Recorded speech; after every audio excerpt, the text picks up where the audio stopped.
au soleil. Il y a juste cette petite bande là, mais c'est pas du tout gênant. C'est parti ici à la Red Bull Arena de Leipzig, baigné de soleil et bien garni pour cette rencontre amicale entre le Rasenballsport Leipzig et le Paris Saint-Germain. Deuxième rencontre de préparation pour les Parisiens. Un premier ballon aérien a priori. Est-ce qu'il va aller le chercher? Il est bien frappé. Oh, la volée. Et la Openda en deux temps. Et le ballon termine au fond des filets. L'ancien Lensois, meilleur buteur de Leipzig en Bundesliga la saison dernière avec 24 buts. Inscrit le premier ici dans ce match amical. Un ballon que Gigio Donnarumma n'est pas allé chercher. Et dans les airs, pas si loin que ça de sa ligne. Ah, ça va pas quand même recommencer comme la saison dernière. Eric, combien de fois on a vu ce genre de situation de PSG prendre des buts sur des coups de pied arrêtés, et notamment par un manque d'agressivité pour attaquer ces ballons, à commencer par Donnarumma. On le voit ici, là, il hésite. Pourtant, quand on connaît le garçon, je peux vous dire, pour l'avoir évidemment croisé quelques fois, il fait 2 mètres. Il est mais immense. Il prend une place terrible et ça lui vient pas ce réflexe défensif pour les cueillir les ballons, s'imposer. Il devrait y avoir un boulevard devant lui, tellement qu'avec la prestance de son physique, il devrait faire peur à tous les attaquants. Donc ça veut dire qu'il y a encore, on est le 10, ça fait 12 jours, donc ils sont encore dans la phase de préparation.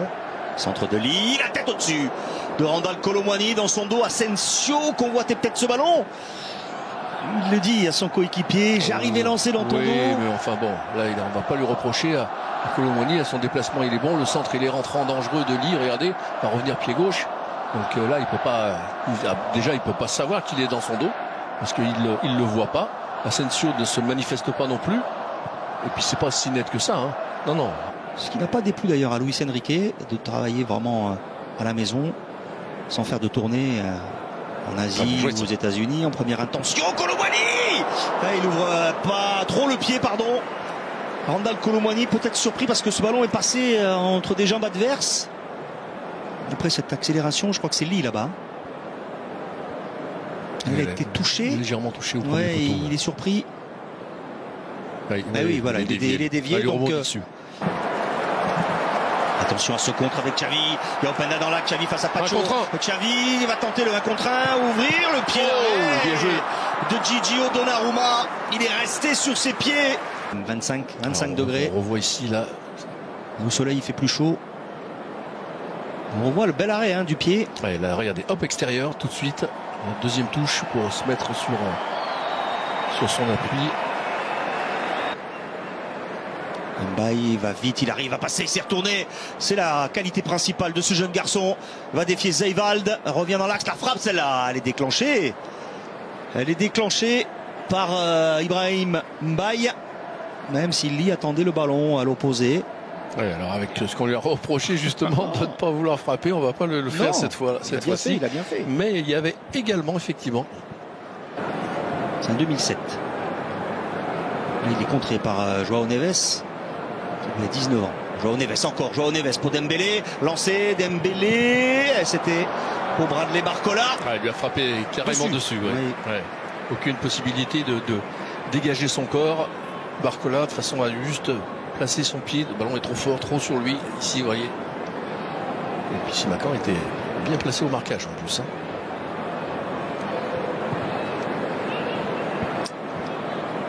Le ballon dans les pieds de Donnarumma. Et la Nash.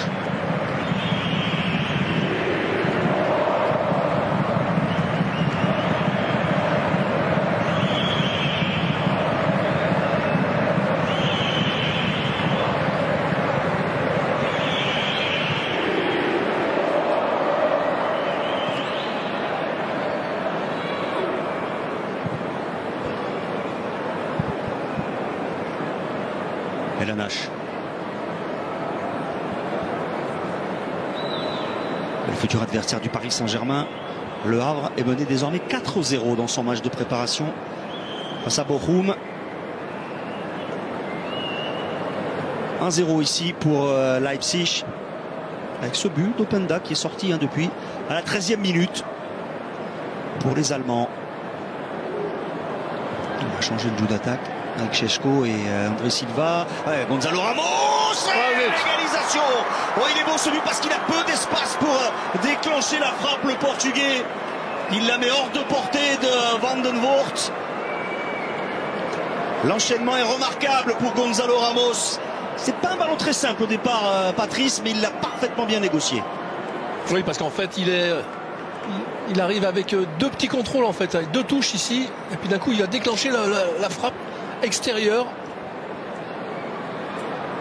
Voilà, il fait un contrôle avec l'extérieur, et ensuite, il va prendre légèrement, revenir un peu sur l'intérieur pour, en fait, pas frapper fort, mais déclencher ce ballon, ce qui crée la surprise, en fait. Parce que là, il n'a pas eu le temps d'armer à proprement dit. C'est vraiment un petit fouetté comme ça. Mais il a été rapide. Oui, il a été ça. rapide et précis. Et donc, automatiquement, il n'a pas eu le temps de se préparer. Van der Voort, le gardien, c'est exactement ce qu'on attend de lui, hein, de toute manière. Hein. Voilà, ce type de but qui est vraiment le but de l'avant-centre. Oui, c'est ce que semble dire Luis Enrique. Ouais, c'est facile, voilà, c'est ce que j'attends.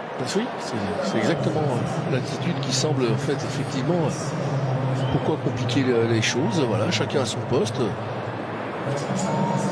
C'est vrai qu'on lui reprochait la saison dernière de faire beaucoup d'efforts défensifs, des courses, de manquer un peu de lucidité. Grosse fraîcheur. Gonzalo Ramos. Et puis de ne pas suffisamment occuper aussi l'axe. Oui, parce qu'il se dépensait à droite à gauche, il cherchait, il pressait partout. Oui, un buteur, il vaut mieux qu'il reste dans l'axe. Ce type de buteur. Oui. Parce qu'il y a des buteurs qui peuvent se permettre de jouer, de participer au jeu, d'élaborer et de participer aux animations offensives, tout en étant... mais lui, non, c'est le buteur pur et dur. Le but d'Openda à la 13e minute. Dévié légèrement, mais pleine lucarne également. Mais encore une fois, problème sur coup de pied arrêté. Ça, par contre, ça va vraiment falloir s'attaquer au problème. Et l'égalisation il y a quelques instants. Donc, hop. Voilà. Oui, mais c'est au milieu de trois défenseurs. Ça va vite, je trouve, sur la prise de balle. La petite touche est derrière. Il ne laisse pas le temps à Van der Voort de s'organiser. Oui, puis surtout, comme il ne fait pas de geste, vous savez, quand on veut frapper fort, on amplifie comme ça le recul de la jambe.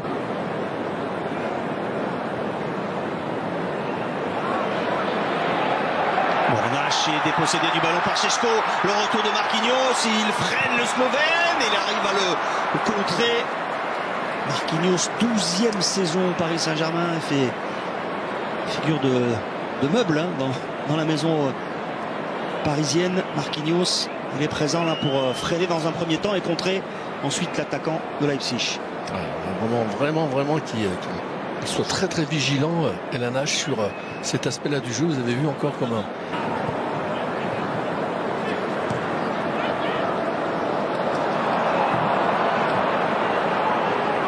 ça ne passe pas pour Dembélé. Gonzalo Ramos du gauche et le deuxième but. Non, à côté. On a failli être trompé par ce ballon qui a roulé derrière le filet. C'est juste à côté. Est-ce que ça a été touché? Oui, il y a corner. Ah, il le touche. Hein. Et là encore, c'est quasiment à l'arrêt. Ouais, il tape sur le poteau, mais le petit poteau derrière le filet. Allez, on voit tout le monde au vestiaire, un partout entre Leipzig et le Paris Saint-Germain. Deuxième match de préparation pour les hommes de Luis Enrique qui ont égalisé par Gonzalo Ramos à la 70e minute. Luis Openda, tout sourire, avait marqué le premier but, l'ancien Lensois pour Leipzig. Ça fait 2 nuls en 2 matchs de préparation pour les Parisiens qui ont maintenant une grosse semaine